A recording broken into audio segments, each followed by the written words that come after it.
Hello दोस्तों, welcome to my YouTube channel JM tech point show. दोस्तों, आज की इस वीडियो में इन्फिनिक्स हॉट 9 प्रो मोबाइल के साथ कंपेयर करेंगे Realme 5 मोबाइल के बीच में।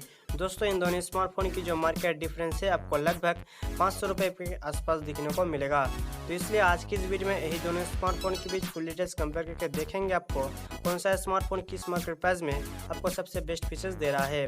दोस्तों, अगर इन दोनों स्मार्टफोन के बीच फुल डिटेल्स कंपेयर वीडियो पसंद आए तो प्लीज़ लाइक शेयर कमेंट जरूर करना, और भाई का यूट्यूब चैनल है तो प्लीज़ सब्सक्राइब करके बेल घंटी जरूर बजा देना। तो दोस्तों, चलो स्टार्ट कर लेते हैं आज का ये वीडियो।